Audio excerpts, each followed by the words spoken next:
Hello and welcome everybody. Thank you so much for joining us for another episode of A New Go of New Home Sales. I'm your host, Anya Christianton, and joining me today is one of A New Go's clients, Beth Byrd. Beth is a director of sales and marketing with Beacon Homes. So welcome to the show, Beth. I am so excited to have you on the show today. Thanks, Anya. It's a pleasure to be here with you.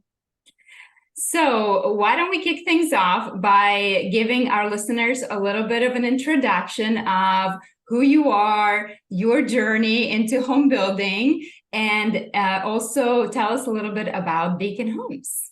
Sure, absolutely. So this month I'm actually celebrating my 10th anniversary with Beacon. So I'm finally not a newbie in the industry, been around for a little while, but prior to that, I did a wide variety of things that were related to home building. My interest was always in design. And so early on, I sold flooring for years, and it was my job to go and measure the house, to give the estimate, to sell the job, to order materials, to schedule materials, schedule installation, do all of that. So it really was a great background in understanding a lot of what happens in construction. Then I studied in design school. Then I worked in the furniture industry for a while and landed at Beacon Homes. So it's been an interesting combination of all of the things that I've done in the past. And when I came to Beacon, let's see, this year we're also celebrating our 20th anniversary as a company this year. So when I came to Beacon, we were selling about 20 homes a year. And I was the only salesperson, marketing person, designer, in a small company, you just kind of have to do it all. And so my varied experience had been a good fit for that. And over the last 10 years, we've grown the company. We've focused on slow and steady growth. So now we're doing about 100 homes a year in 2 markets. We're in Oklahoma City and Tulsa. And I manage the sales, marketing, and design teams from Tulsa for both cities. And so it's been fun getting to watch the company grow so much. And it's certainly been challenging figuring out all of the right tools and processes for our company. And we're still in growth mode. We don't plan to stay here at 100. We plan to keep growing. And so working with the New Go has really been a big piece of that for our company in creating tools and systems and processes for all of those departments that I manage. Very cool. So your design background explains why your home is so beautiful, and your garden even. I mean, all the pictures I see on social media, I'm always so jealous of your garden and just the aesthetics of everything you do. So makes complete sense to me. And of course, it's so helpful that you were in that role originally and wore all the hats. So you really know ins and outs of the sales process, the marketing process, and the challenges that come with that. And then, of course, the design. So I'm glad that you were able to get the team under you and you're not handling all the things, because I can't even imagine doing it all by yourself. So speaking of challenges, I wanted to talk a little bit about the current market. So if you can give us a little bit of an overview of what are you experiencing in your market right now, and what are some of the biggest challenges that you see ahead? Sure. I think in many ways, as I've thought about the last 10 years, this is more normal than it is abnormal in terms of how difficult it is to get a buyer to buy. I think the last few years have been very unusual. And so it's conditioned us to think a little bit differently about the sales process and conversions. And so I've been challenging myself to go back to where was I a few years ago? What was it like? I think what's different is the market does have fewer homes available, resale homes to buyers, and that's a huge advantage to us. We're not competing as much as we were against resales in the past. That's great. But I think that we have a greater fear of interest rates than we did previously. And so that's a new challenge to combat. So I think those kind of counterbalance each other maybe. But I think that buyer expectations have shifted a lot in the last couple of years. I've noticed that they're a lot less willing to wait for what they want. Immediate gratification, I want to change my life now, has been more of a theme for a lot of people in the last few years. And so it's always a challenge to figure out, how do we help them understand what that life is going to look like if we don't have that house right now? And how do we encourage them that it's okay to wait for what you want? Mm-hmm. That is an excellent point. I do agree with you that expectations have shifted even after COVID going to the restaurants, you could kind of feel that impatience, or like if you have to wait a few minutes to be, to get seated. And as we know, there's a shortage of people and staff, and it's like, I want it right now, Yeah.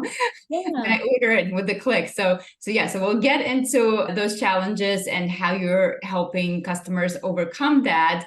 But before we do that, I know you just wrapped up the Parade of Homes in your area. So for listeners who may not know what Parade of Homes is, because it's not common in all the areas of the country. I think we do have one here, but it's not like as big of a deal as it is in some parts.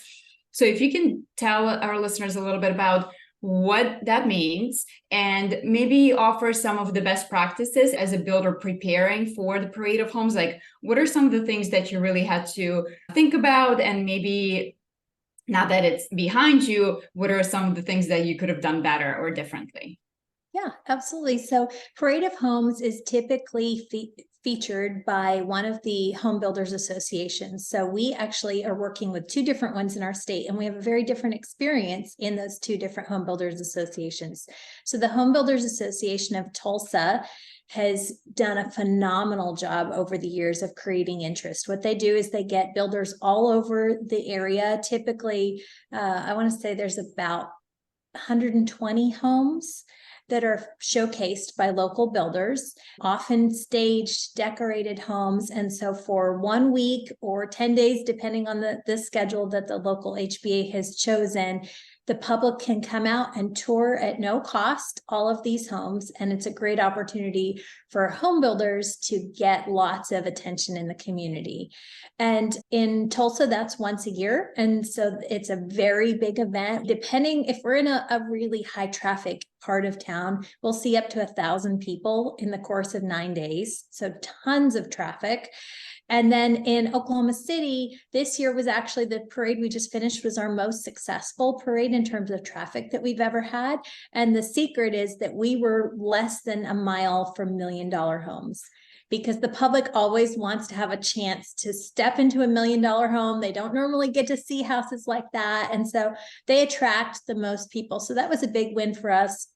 Our home was in a higher price point also, which attracts more attention. So as I choose our parade homes each year, I'm often going to one extreme or the other. I'm either looking for high price point, going to attract a lot of attention, or showing the market, hey, you can have a really cool home at this really affordable price, and you could buy a Parade of Homes winning home, and it's not $1 million home. It's something that most people can afford. So those are kind of the two areas that I'm typically looking at when I choose a home.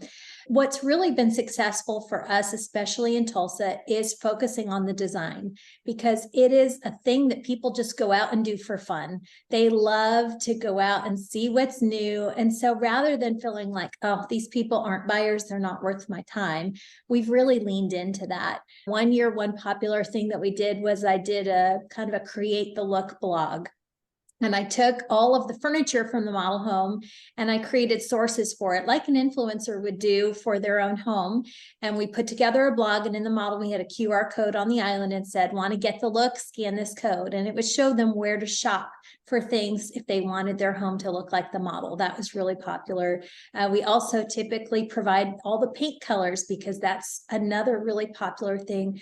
People who either are remodeling, or often they're in the process of building their own home already, and they're trying to pick finishes. So it's a time for them to get to see a lot of houses all at once. So we provide the paint colors, because everybody asks us all the time. So we just created design resources and things like our exterior visualizations that we do on a new go with our color palettes. We provided those to people, and it really helped to establish our brand in the area as a design expert. And I think down the road, when people are looking for a home, or they have a friend who's looking for a home, they remember that. In fact, the more years I've been doing this in Tulsa, I see the same people over and over, and they remember me and I remember them. And some of them have come back to buy a home years and years later. Right. Yeah. Sometimes we don't think about those people, right? It is kind of like, if I don't get them, then you're dead to me. But it is a long-term game. So I love that. So I want to spend a little bit more time on what you mentioned about establishing yourself as the design expert and providing those resources to the public. I absolutely love that idea. And I also think that there is potential for a lot of home builders to monetize that part of your business. So, question for you, have you guys monetized that at all? Have you thought about it? Because obviously, as you mentioned, furniture, you could have deals established with a local furniture store. It's like the affiliate program in a way that the influencers use, right? Beacon Homes gets credit and a percentage of sales attributed to you. Same thing with paint, like, right? Sherwin-Williams maybe is in every single town in America. So again, if people are coming back and they're saying, oh, I saw this paint color, now I want to redo my whole house. Paint is not cheap either. So have you thought about doing something like that, or do you have anything in place that's quite like that?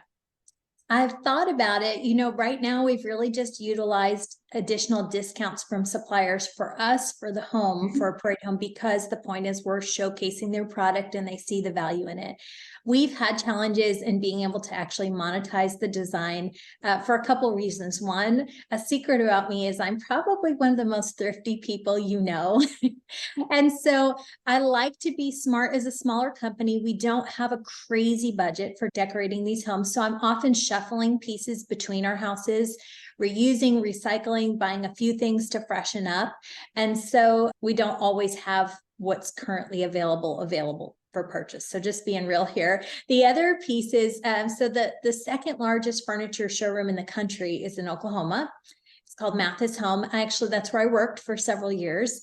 And in their business model, they are really more of a simple, the price is the price, no gimmicks, and they don't work with advertising partnerships. Even as somebody who worked there for years and knows all the senior management, it's just not something they offer. And so I've honestly found that it's better for our company for me to give those resources and information directly to the customer and connect them with a great salesperson and designer at that store, because we don't have the opportunity to have a program. And in the end, the buyer wins because they pay the lower price for the furniture rather than the higher price. I think that it's a great option for larger builders who are able to secure a bigger deal with a big company. I know that there are some that are doing this, and it's an amazing option. It just hasn't worked in our area with the resources that we've had, unfortunately.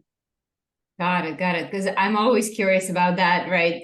As a builder, I think there are so many different opportunities to create those partnerships, but I'm glad at least you are utilizing some of those partnerships to get you a lower priced items, perhaps. So, okay, so I want to shift things up a little bit, and let's talk a little bit more about the marketing that you're doing. So obviously you are in charge of the sales, you're taking care of the marketing for the community and the design. So you kind of have, again, that perspective from all three, although separate areas, but they often do go together. So I know one of the approaches that you take in Beacon Homes is that you kind of tend to blend some of the process. And what I mean by that is a lot of home builders really keep sales separate from the design, where oftentimes customers sign a contract before they even see any of the design options available, which I think is kind of crazy, because as a customer, one of the biggest reasons why we want to buy new construction specifically is because people want to make it my own. I don't want it to look like anybody else's home, and I want to customize it. I want to personalize it. So how do you approach that process differently? This is one of the things I'm most passionate about. And as much as sometimes it feels like there are disadvantages of being a small builder, this is a place I think we have a huge advantage. We are able to get those three departments to work together so much more. They're not siloed. And I think it creates a better customer experience, because you're right. The customer wants to know what their design options are when they're in the sales part of the process. And I think often visualization tools and design options get stuck in the post-contract phase. But for the buyer, that's very much a part of their decision-making phase, in terms of feeling comfortable and confident that I'm going to be able to create the home I love before they make a decision. And so we've really worked hard to utilize those tools and processes and make them kind of one giant department that works together and has slightly different functions, rather than three completely different And it's helped us rethink how to use some of the tools in simple ways. For example, our sales team collects registrations directly from the buyer. We don't fill out reg cards. We don't do a here, log in here. We're being real. We're talking face to face. We're getting the buyer information. But one of the best ways for us to do that, that's increased our rate of registrations, is to say, hey, let me text you a link to this really cool tool where you can play with this floor plan when you get home, and you can choose the colors and you can figure out all the options you love. Somebody's absolutely going to share their phone number and allow you to text them if you're offering them a great resource like that. So that's been probably our best secret to getting a higher number of contacts for our sales team. And the team loves it. And then people go home and they're engaged, right? They're spending time building and designing and playing with the floor plan and the colors and which home site they want. And it's such a more engaged buying process than if we kept that stuff separate and they were doing that later on. I love that idea. I haven't quite heard anybody utilize that in that. And it is like, well, register, right? And it's like, why am I going to share my information with you? Especially if they tend to be that standoffish buyer in the beginning. And oftentimes they will give you fake information, but it is, you're offering something of value. It is a tool where they're going to be able to visualize and customize their home. Hey, of course, I'm going to share that information. So that's a very creative way to increase those registrations.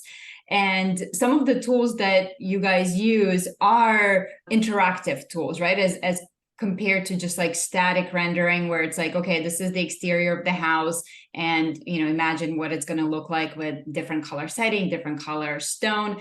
You are really embracing that idea of interactivity, and you use a lot of our exterior visualizer tools where essentially customer is able to see what that home's going to look like with different shutters, different door colors on the fly, design that online, real time. Same thing for a kitchen visualizer. As you mentioned, the floor plans, that interactivity where you can really see what that house plan is going to look like with that morning room or the office, instead of just looking at static images. And I think you guys also utilize the maps, right? The interactive site plans. So yes. I want to talk about marketing aspect of that. So how has the interactivity really changed the way you market compared to just using those static renderings? Well, one of the practical things that we found in the last year, and this is kind of like why didn't I think of this a long time ago, was as we were giving our website a refresh this last year, we shifted to creating the images for our website from the interactive floor plans and images for the exterior rather than the architect's drawings for the little sales flyer. And it was like, oh yeah, why didn't I think of that? In a minute, I can create all the different versions of the floor plan for the website. They look really clean. They have the same style across, where if we're using multiple architects, the plans might look a little bit different from architect to architect. So that's just a super simple thing that we've done. Even if we've got a particular inventory home that we've designed to sell, we can create the flyer for it for the website with all the interactive options and not have to call the architect or plan designer and say, hey, can you make me a flyer version of this house? I can just go online and do it in a couple of minutes and save it, and the image is done. So that's been a really simple tool. We've also been on a new community that we're just now launching. In fact, we've got a big celebration for the grand opening this weekend. We're doing a little bit, yay, exciting. We're doing a little bit different architectural and color palette than we normally do. And so we're heavily utilizing the exterior elevations in our marketing to create the picture for the buyer that this is something new and special. And we're even doing that in our signage in front of our model coming home sign. Usually it just says coming soon, and here's a phone number, here's an email.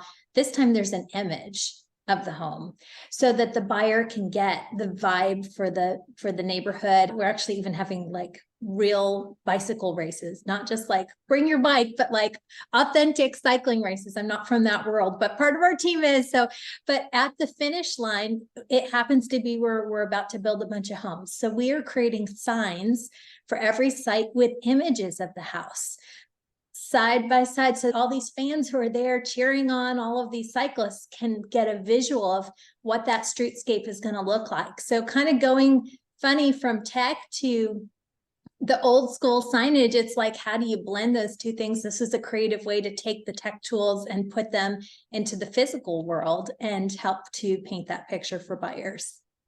I love that. And I think that is one of the ways that builders utilize our interactive products, especially something like an exterior visualizer, where oftentimes it's the designer or somebody else, not the marketing team, who's like, I love this product, I need this. And it's surprising often how they use this. I know a lot of designers love the exterior visualizer because essentially you have unlimited number of options, right? Unlike most interactive tools where, okay, maybe you have 5 different variations, and as you see, our exterior visualizer really allows you to create, unlimited combinations, right? So the designers love that because they're not going into it blind thinking like, okay, if I have the sample of the siding and the sample of the shutters and a sample of the door color and the sample of the roof color, yeah, I think it looks good, but we know that it never looks the same on a larger scale.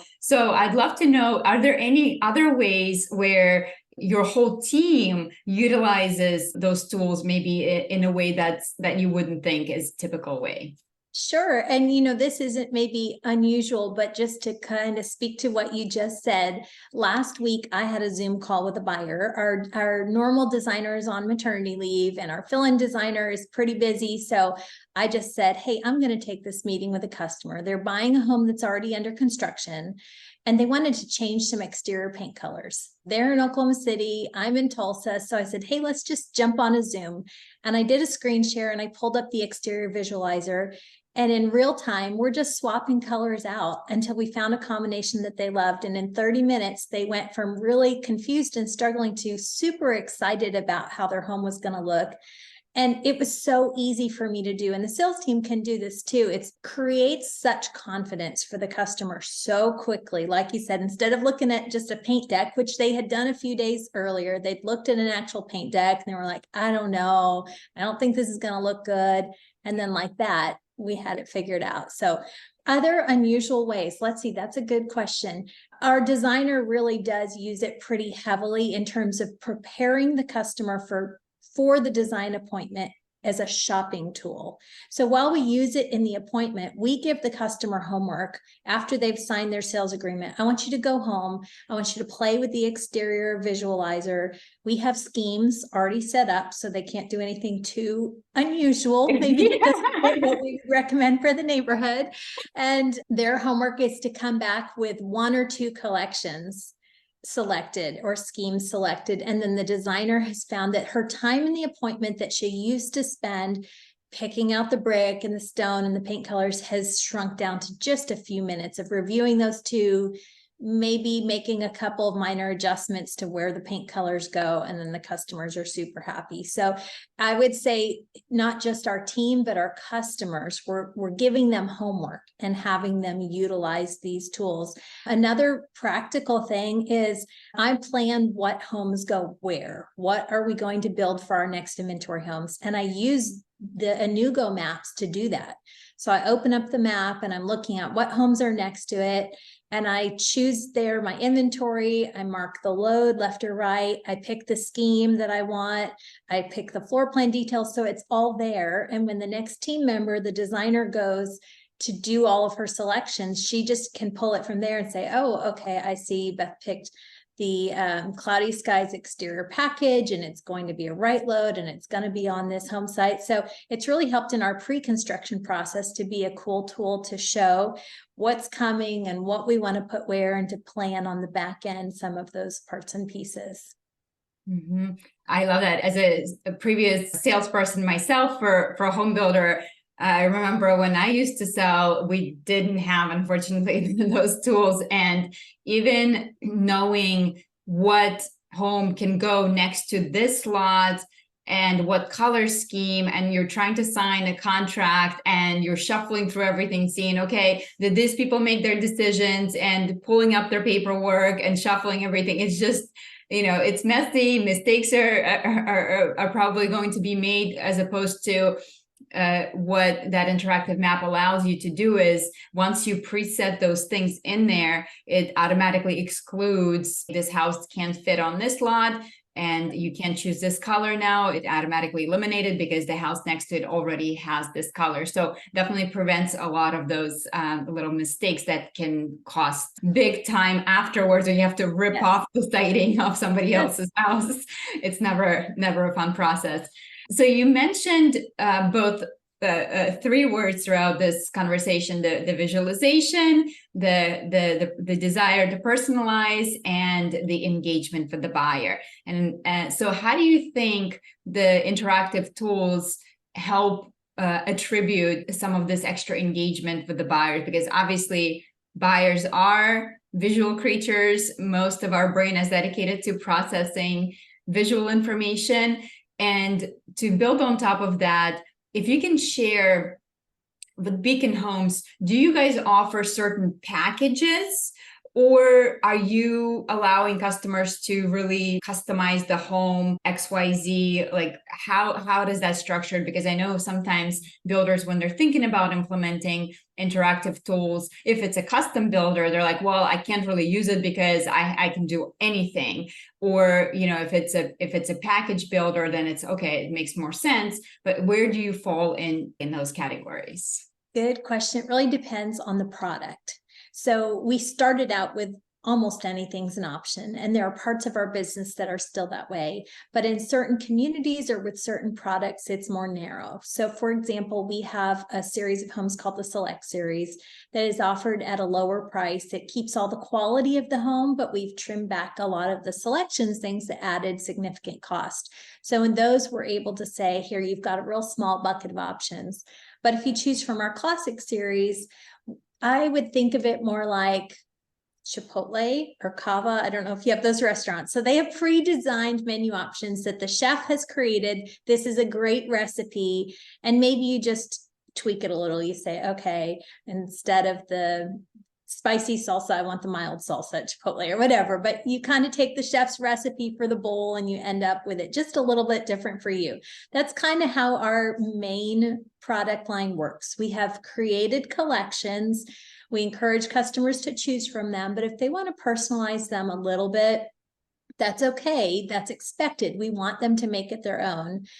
But if they want to just start from scratch and make it totally unique, we can make that happen too. We're finding very few people want to do that. Let's jump from food to drinks. If you go to Starbucks, do you really want to tell the barista ingredient by ingredient and quantities and exactly? You don't want to do that. You want to say, here's the type of drink I want. Here's the kind of milk I want. Here's the kind of syrup I want. That's it. You want to choose parts and pieces. You don't want to have to create the entire recipe from scratch. And so this tool has been flexible for us because it's great. In some communities, we're restricted to schemes and you can't change anything. And others, we've set it to, hey, change the front door. And others, we've set it to, you can change whatever you want. It's been great to have those options for the buyers. And, different price points also come with different expectations. So we're finding at the lower price point, we can really limit those options, and the larger and more customized homes, people do want a more unique experience they get to pick everything. Absolutely. Do you think that over the last few years, the appetite for personalization has increased because of COVID? Or do you feel like people who buy new construction, especially on the higher end, always expected that personalization? And do you feel that the interactive tools help you solve that for your customers? Boy, that's a tough question because a lot of that change has also been a change in our company journey.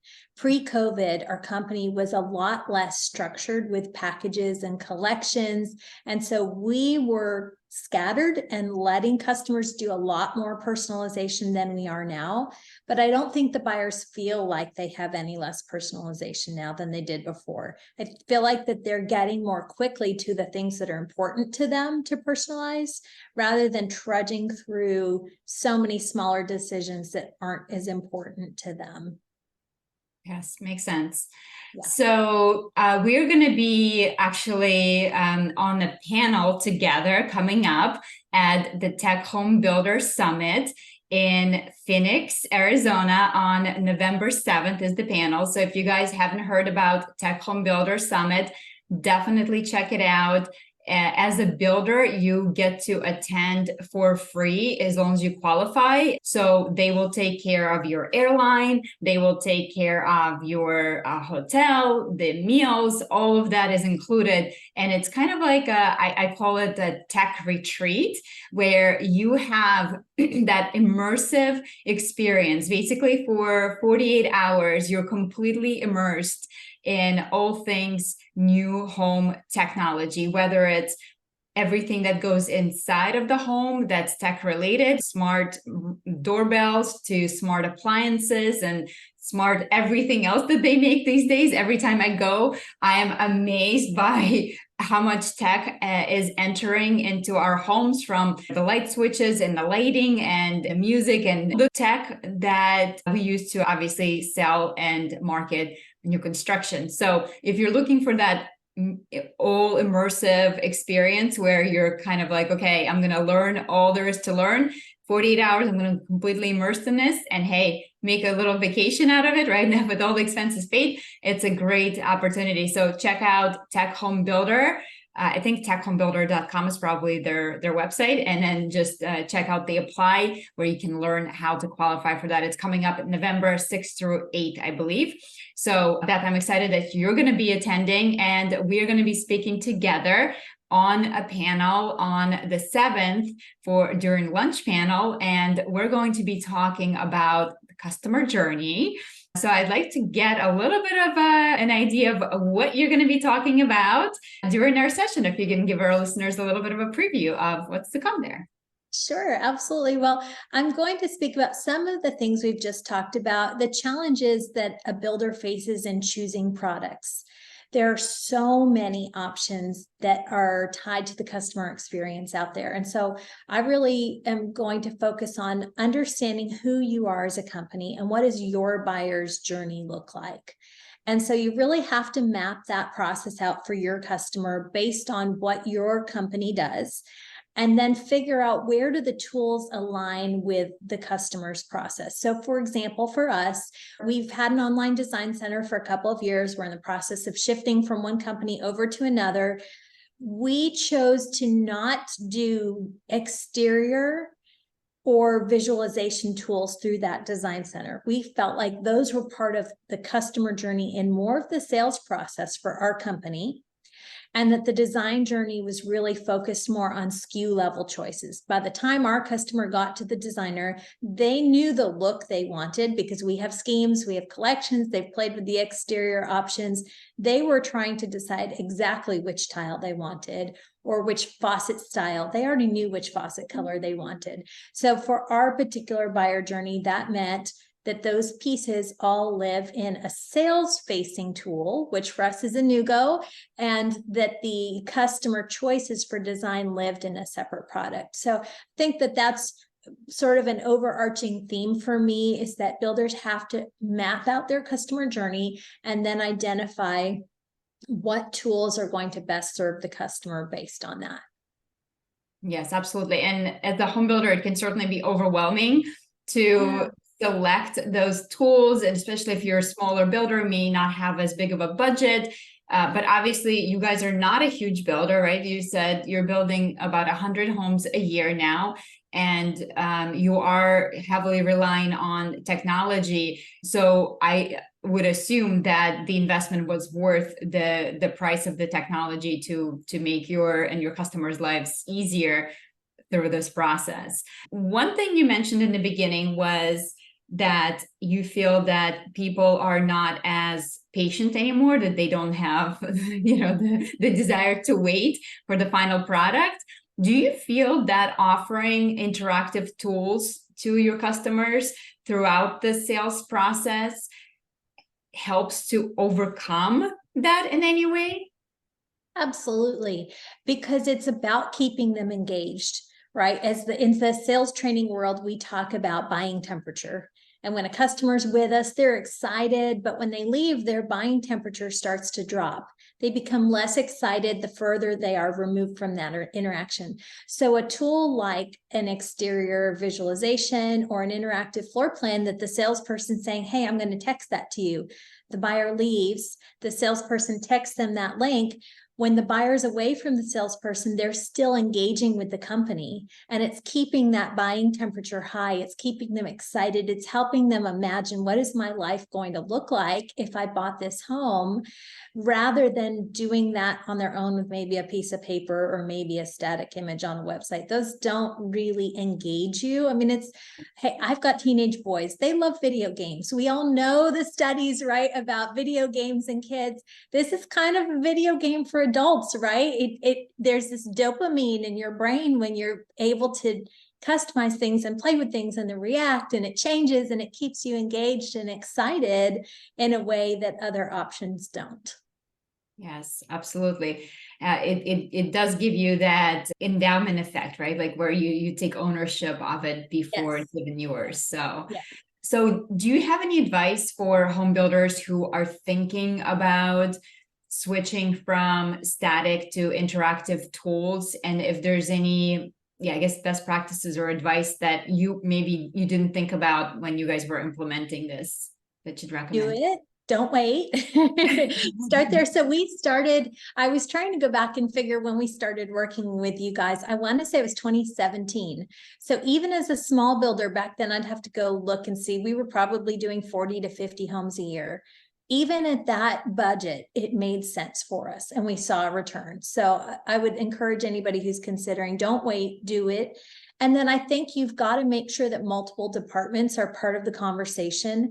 So it's important that the plan designer understands what they're sending over and is sending the right data. It's important that marketing is able to have a word in what should the branding look like on this tool? Are the colors right? Is the visual right? Are we getting what we need for our other marketing resources?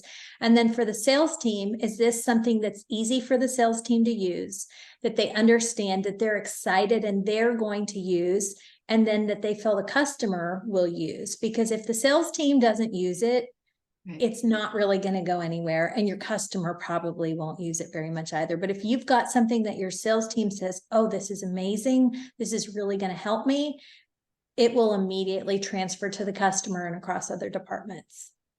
100% agree with you. So you almost need a champion in every department to make sure that the tools are being used and they're being used to the fullest potential, because there's nothing worse than paying for an expensive tool and then it just sits there not being used.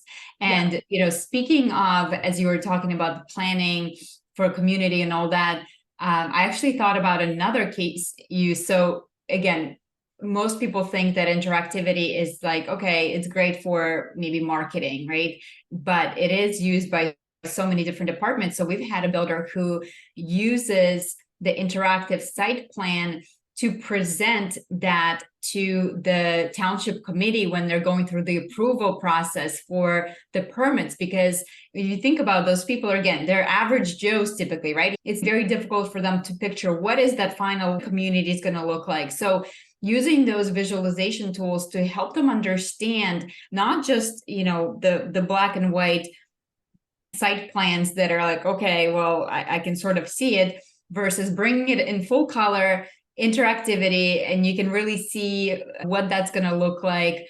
It's a win-win. So so I would definitely, if you're considering using interactive tools, just know that it's not only for sales, not only for marketing. Of course, there's a big data piece that goes with that because every single click is being tracked. So again, it helps you make really smart decisions. You know exactly what each customer is doing, what they're selecting. So it also helps you in the planning, right? You can decide what features are popular and what features are not. And you can very easily pivot having that information. So Beth, as we're wrapping up, is there anything that we didn't talk about today that you think is important for our audience to understand, or any piece of advice that you can offer to us? Well, this isn't directly answering your question, but you got my mind going with your example. And I just had to throw one more thing out there that I didn't think of. So in this new community, I put together this interactive presentation using the tools that we had, presented it to the sales team, and our owners were so blown away. They said, you've got to present this to these other people that we're working with for our next project. So I'm going to be presenting it to the architects who are designing another new project and to the developers who are creating some of the company resources, because now suddenly they get the vision.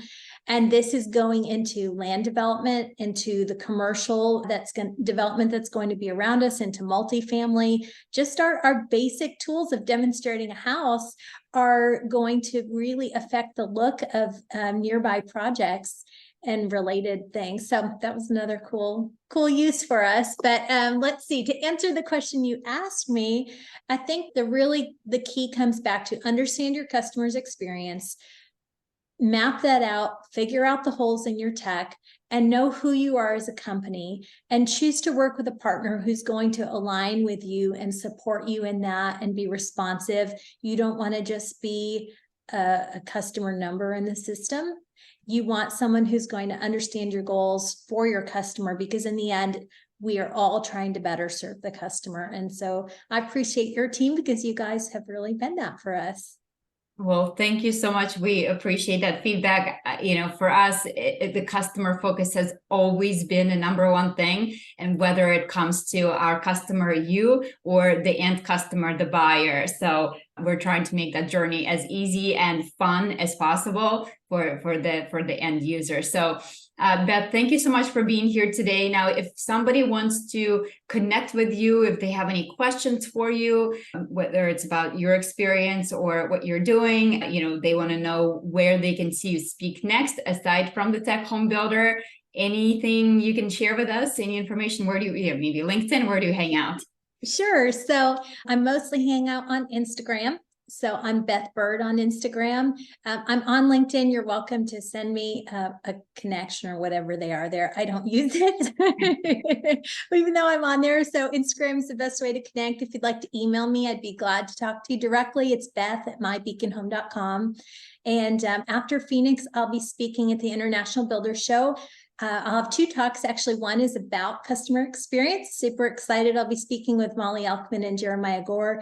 And then I'll also be speaking in the sales rally this year. Woo! Big time! The sales rally. That's awesome. So can you give us a little bit of a sneak peek of what's to come in the sales rally, or not yet? You know, there's still a lot of planning coming. My focus really is to look at how can you thrive in this difficult time, and the mindset shifts and the skills that anybody can use. And this is in sales, this is in marketing, this is in design. What can you do to survive? Not to just survive, but to thrive. Yes. Yeah. I love that. Well, I can't wait to see you on the big stage. I mean, that is bravo. Kudos to you. I mean, it is as big of a stage as it gets. And I'm so excited to see you shine on there. So Beth, thank you so very much for being our guest today. It's always such a pleasure to speak with you. I am always blown away by how much you care about your customers, how knowledgeable you are about the industry. It shows that you've been there, you've done that. So it was great speaking with you, and I can't wait to see you in Phoenix. Thank you so much, Anya. It's been a pleasure speaking with you today. Talk to you soon. Bye. Bye.